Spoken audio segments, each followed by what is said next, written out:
HCl के functions को ख़त्म करते हैं सबसे पहले। तो HCl जो है ये ऐसे हार्मोन्स की सिक्रीशन को स्टिमुलेट करेगा जिन हार्मोन्स की वजह से बाइल और पेंक्रियाटिक जूसेस जो है वो सिक्रीट होंगे। ठीक है, तो ये जो HCl है ये ऐसे हार्मोन्स की सिक्रीशन को प्रोमोट करेगा जिन हार्मोन्स की वजह से बाइल और पेंक्रियाटिक जूसेस जो है वो सिक्रीट होंगे। ठीक है, अच्छा, ये जो HCl है ये 3 लीटर पर डे सिक्रीट होती है हमारी स्टमक में। इसका जो pH है वो 1 से लेकर 2 तक है। अच्छा, अब स्टार्ट करते हैं पेंक्रियाज को। ठीक है, तो हमने 2 चीज़ें पढ़ी, एक हमने पढ़ा सलाइवरी ग्लैंड्स की सिक्रीशंस, दूसरे हमने पढ़े स्टमक के सिक्रीशंस। ठीक है, अब हम आ रहे हैं पेंक्रियाटिक सिक्रीशंस पे या पेंक्रियाटिक जूसेस पे। ठीक है, तो जो पेंक्रियाज है इसकी लोकेशन आप लोग देख लें, और इस पेंक्रियाज में 2 किस्म के सेल्स होंगे। ठीक है, एक है हमारे पास एसिनर सेल्स और दूसरे हैं हमारे पास आइलेट्स ऑफ लैंगरहैंस। ठीक है, तो जो आइलेट्स ऑफ लैंगरहैंस है ये असल में एंडोक्राइन इन फंक्शन है, और जो एसिनर सेल्स है they are exocrine in function. It means के एसिनर सेल्स से पेंक्रियाटिक जूसेस सिक्रीट होंगे जबकि आइलेट्स ऑफ लैंगरहैंस से हार्मोन सिक्रीट होंगे which are insulin and glucagon. ठीक है, इंसुलिन और ग्लूकागोन के जो फंक्शन है ये आप लोगों को पता होने चाहिए कि इसके फंक्शंस क्या है। ठीक है, ये जो है ये कार्बोहाइड्रेट्स को रेगुलेट करते हैं।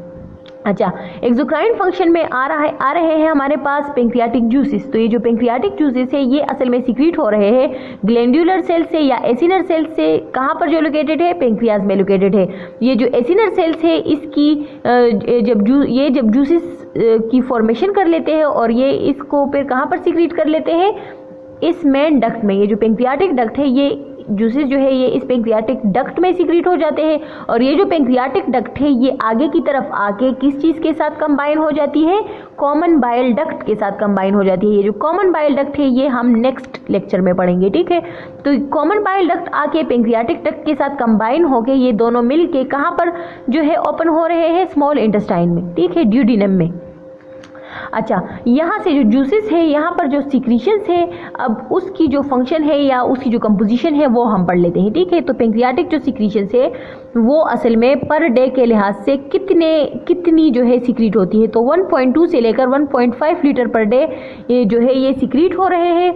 इसमें ज़्यादातर वाटर होगा, वाटर के साथ साथ इसमें जो सॉल्यूट्स होंगे वो क्या क्या होंगे? सॉल्ट्स होंगे, बाइकार्बोनेट्स होंगे और एंजाइम्स होंगे। कौन कौन से एंजाइम्स हैं ये हम नेक्स्ट पढ़ते हैं। ठीक है, इसका जो pH है वो 7.1 से लेकर 8.2 है। इट मीन्स के it is slightly basic.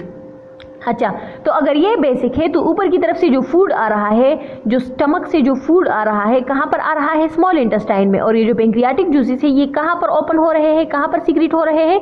Small intestine में। तो इट मीन्स के पेंक्रियाटिक जूसेस में जितने भी एंजाइम्स है ये आके स्मॉल इंटेस्टाइन में ओपन होके स्मॉल इंटेस्टाइन में ही उस फूड की फर्दर डाइजेशन करेंगी। ठीक है, तो ये जो पेंक्रियाटिक जूसेस है ये चूंकि बेसिक है और ऊपर से जो फूड आ रहा है स्टमक में वो एसिडिक होगा, तो ये जो पेंक्रियाटिक जूसेस है ये उस एसिडिक मील को, उस एसिडिक फूड को क्या करेंगे? बफर करेंगे, न्यूट्रलाइज करेंगे। ठीक है, अच्छा, और क्या करेंगे? चूंकि ऊपर की तरफ से जो फूड आ रहा है, स्टमक से जो फूड आ रहा है उसमें पेप्सिन होगा। पेप्सिन वॉज एन एंजाइम जो कि प्रोटीन्स की डिग्रेडेशन कर रहा था। ठीक है, तो ये जो पेप्सिन है इसके लिए कौन सा pH चाहिए होता है? इसके लिए 2 pH चाहिए होता है, और नीचे स्टमक में स्मॉल इंटेस्टाइन में जो pH है वो पेंक्रियाटिक जूसेस की वजह से 7.1 to 8.2 है। इट मीन्स के पेप्सिन जो है ये इस pH में वर्क नहीं करेगा, तो ये जो पेप्सिन है ये स्टॉप हो जाएगा। कहाँ पर?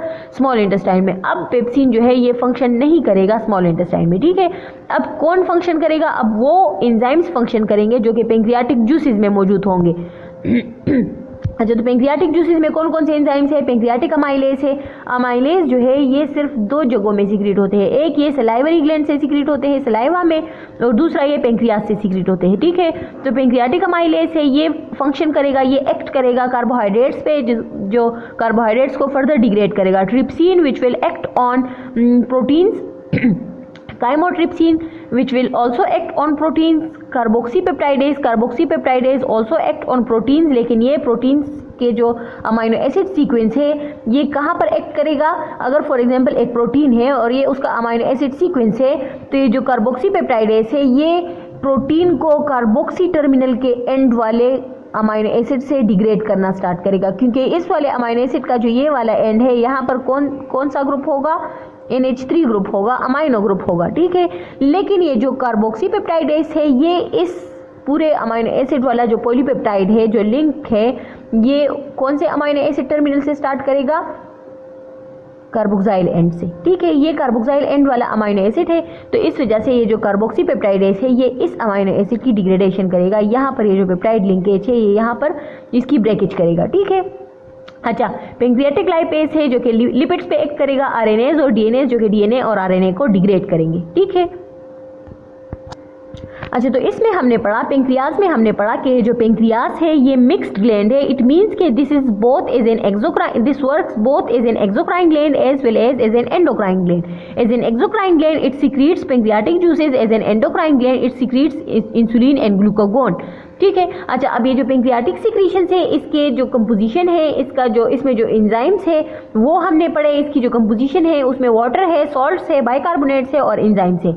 इसका जो पीएच है वो 7.1 से लेकर 8.2 है और इसका जो फंक्शन है वो ये है कि ये गैस्ट्रिक जूसेस को गैस्ट्रिक जो एसिडिक है एसिड्स है उसको बफर करेगा, ठीक है, और पेप्सिन को स्टॉप करेगा। इसके अंदर जितने भी एंजाइम्स है वो हेल्प कर रहे हैं प्रोटीन, लिपिड्स और कार्बोहाइड्रेट्स की डाइजेशन में, ठीक है।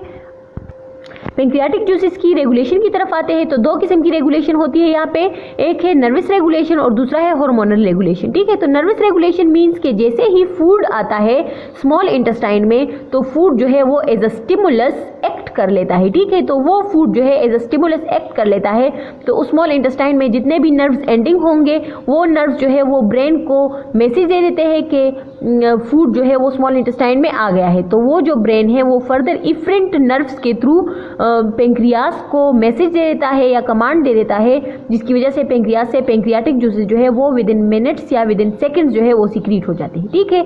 तो नर्वस जो रेगुलेशन है पेंक्रियाटिक जूसेस की वो ये है कि जैसे ही फूड स्मॉल इंटेस्टाइन में आ जाता है तो स्मॉल इंटेस्टाइन से मैसेज चला जाता है ब्रेन की तरफ और ब्रेन जो है वो मैसेज डिलीवर कर लेता है पेंक्रियास को, जिसकी वजह से पेंक्रियास से पेंक्रियाटिक जूसेस जो है वो सीक्रेट हो जाते हैं स्मॉल इंटेस्टाइन में, ठीक है। हार्मोनल जो रेगुलेशन है उसमें हमारे पास दो हार्मोन्स आ जाते हैं, एक है हमारे पास सेक्रेटिन और दूसरा है कोलिसिस्टोकाइनिन पेंक्रियोजाइमिन, ठीक है, CCK-PZ जिसको हम कहते हैं। तो सेक्रेटिन का जो फंक्शन है इसकी वजह से भी जो है पेंक्रियाटिक जूसेस जो है वो सीक्रेट होते हैं, लेकिन ये जो सेक्रेटिन है इसकी वजह से जो पेंक्रियाटिक जूस सीक्रेट होता है वो मोस्टली वाटरी होगा। इसमें जो सॉल्यूट्स है उसकी कंसंट्रेशन कम होगी, इसमें जो एंजाइम्स है उसकी कंसंट्रेशन कम होगी। Release of alkaline watery pancreatic juice, ठीक है, इससे alkaline and watery pancreatic juice secrete होगा। इट मींस कि इसमें एंजाइम्स की कंसंट्रेशन कम होगी। सेक्रेटिन की वजह से जो पेंक्रियाटिक जूस सीक्रेट होगा इसमें एंजाइम्स और सॉल्यूट्स की कंसंट्रेशन कम होगी, ठीक है। अच्छा, सेकंड नंबर पे है कोलिसिस्टोकाइनिन पेंक्रियोजाइमिन। तो इसकी वजह से जो पेंक्रियाटिक जूस सीक्रेट होगा उसमें एंजाइम्स की कंसंट्रेशन ज्यादा होगी। क्यों एंजाइम्स की कंसंट्रेशन ज्यादा होगी देखते हैं अब। अच्छा, ये जो कोलिसिस्टोकाइनिन पेंक्रियोजाइमिन है ये असल में एक्ट कर लेता है जाइमोजन ग्रेन्यूल्स पे जो कि प्रेजेंट होते हैं कहाँ पर, हमारे पेंक्रियास के एसिनर सेल्स में, acinar cells which are glandular cells, ठीक है। तो ये जो एसिनर सेल्स है वहां पर जाइमोजन ग्रेन्यूल्स पाए जाते हैं। जाइमोजन ग्रेन्यूल्स किस चीज को कहते हैं? ये ऐसे ग्रेन्यूल्स है छोटे छोटे जिसके अंदर इनएक्टिव फॉर्म ऑफ एंजाइम्स मौजूद होगा, ठीक है। तो ये जो कोलिसिस्टोकाइनिन पेंक्रियोजाइमिन है ये आके पेंक्रियास के किस चीज पे एक्ट कर लेते हैं? जाइमोजन ग्रेन्यूल्स पे एक्ट कर लेते हैं। तो जाइमोजन ग्रेन्यूल्स पे जैसे ही ये एक्ट कर लेते हैं तो ये जो जाइमोजन ग्रेन्यूल्स है ये रप्चर हो जाते हैं और इसके अंदर जितने भी जाइमोजन है वो बाहर निकल आते हैं और ये जाइमोजन जो है ये शामिल हो जाते हैं पेंक्रियाटिक जूसेस में, जिसकी वजह से ये जो पेंक्रियाटिक जूस है ये जो कोलिसिस्टोकाइनिन पेंक्रियोजाइमिन है इसकी वजह से जो पेंक्रियाटिक जूस सीक्रेट होगा उसमें एंजाइम्स की कंसंट्रेशन ज्यादा होगी। एंजाइम्स की कंसंट्रेशन क्यों ज्यादा होगी? क्योंकि ये जो एंजाइम है ये एक्ट कर लेता है जाइमोजन ग्रेन्यूल पे। ये जो जाइमोजन ग्रेन्यूल है ये रप्चर हो जाते हैं और इसके अंदर जितने भी जाइमोजन है वो सीक्रेट हो जाते हैं पेंक्रियाटिक जूस में। और ये जो पेंक्रियाटिक जूस है ये जैसे ही स्मॉल इंटेस्टाइन में आ जाता है तो उसमें किस चीज की कंसंट्रेशन ज्यादा होगी? एंजाइम्स की कंसंट्रेशन ज्यादा होगी, ठीक है।